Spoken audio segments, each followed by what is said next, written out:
Welcome everyone. Welcome to this particular lecture of Introduction to Power Electronics. So as you can observe, this power electronics, it consists of two terms, power and electronics. So this power means the generation, transmission and the distribution of the electrical power at very high efficiency. Efficiency is the main concern in power electronic device. But in case of electronics, we mainly focus on the transmission of a signal from the input side to the receiver end, and that signal should reach at the receiver end in a distortionless pattern. So, efficiency is not a major concern in case of electronics. Suppose I'm talking here in mic. Now my voice is amplified, let's say by an amplifier, and then at the receiver end I have a speaker. So whatever I'm talking here at the source side from this mic, that should be reached to the speaker in a distortionless manner. Okay, and we know at maximum power the efficiency is 50%. So efficiency is not a concern in case of the electronics. Okay, and here in electronics we mainly deal with the low power devices.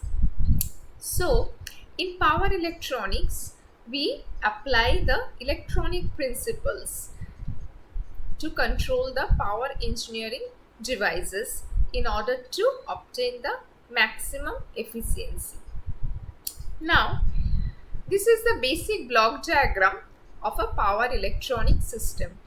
We have a source, that is the input side.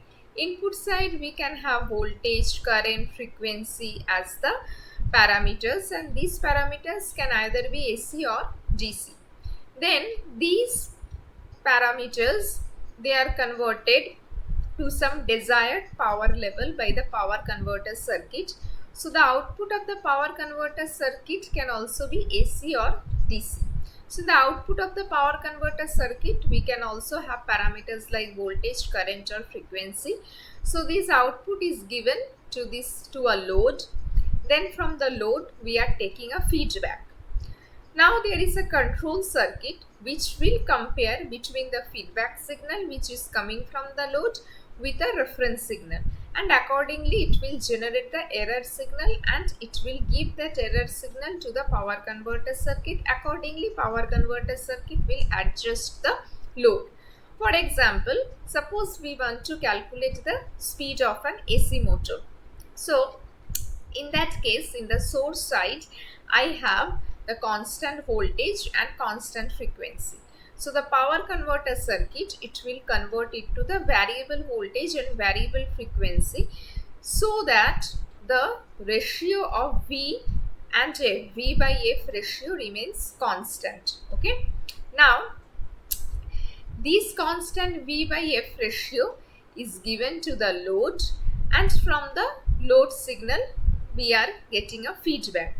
Suppose I have to achieve the motor speed around 1400 rpm, and the present feedback signal by this present V by F ratio is coming as 410 rpm. So obviously this reference value and the feedback values are not same. So this control circuit, what it will do, it will compare these two signals and generate the error signal, and this error signal will be given to the power converter circuit, and this power converter circuit, it will again vary the voltage and the frequency and generate a constant V by F ratio such that we get the feedback signal as close to the reference value. Okay. Next, suppose I want to charge my phone. Okay. Charging of a phone means I am giving AC signal to the battery. Then the power converter circuit will convert this AC signal to the DC signal. Okay. Now nowadays we are coming up with the fast charging technology. So this load will decide what is the present voltage level of the battery, and accordingly it will send a feedback signal to the control circuit, where this feedback signal will be compared to the reference value, and accordingly this control circuit, it will generate an error signal, and power converter circuit, it will decide how much voltage or current should be given to your battery. Okay, these days we mainly use either variable voltage and variable current technology. In variable voltage, we use two voltage levels, 9 volt and 5 volt battery, where the current remains constant, and the other technique is current is variable, voltage remains constant. Okay, now let's see different types of power converters. First one is AC to DC converter, for example rectifier. Okay, the example of AC to DC converter is traction, electric traction. What is electric traction? Electric traction is a system and it uses the electric motor, and this electric motor, it will provide the driving force in order to power up the vehicles, for example train, tram, trolleys, all those things. So in electric traction we are giving the 25 kV AC, and that will be converted to DC, and those DC series motor, it will be helpful to move the train or the traction. Then another example of AC to DC converter is battery chargers, DC drive, excitation system of synchronous machines. Next is DC to DC converter. That means input voltage is DC, output voltage is also DC, and it is called the choppers. For example, I have a 10 volt DC. I want to convert it to the 5 volt DC. So what can I do? For 0 to T by 2, 0 to capital T by 2 duration, I can make the signal on, and T by 2 to T duration, I can make the signal off. Again for next T by 2 duration, I can make the signal on, and again for the next T by 2 duration, I can make the signal off. Then finally, if I pass this, I need to take the average of the signal by passing it through a smoothing filter, so that from 10 volt I will get the 5 volt DC. The examples of this type of converters are DC drives, subway cars, battery driven vehicles, etc. Next type of power converter is AC to AC converter. That means input voltage is AC, output voltage also AC.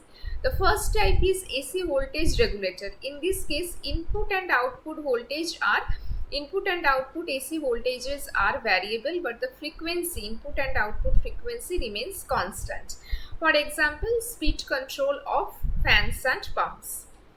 Next type of AC to AC converter is cycloconverter. In this case, the input and output voltage remains constant, but the frequency is variable, and we can use this voltage to frequency ratio. V by F ratio is used to control the slow speed of the large AC drives.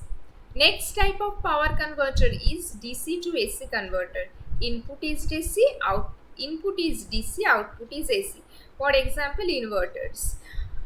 The examples of this type of converters are induction heating, UPS, HVDC, high voltage DC, then renewable energy system, wind and solar. In case of solar, the output is DC, but in case of wind energy, the output frequency and the power, it is continuously changing, because the speed of the turbine, it is continuously changing. Speed of the turbine is variable. Okay, so this is converted to the DC, and then that DC is converted to the 50 Hz AC, and that is synchronized to our grid. That's what happens in the renewable energy system.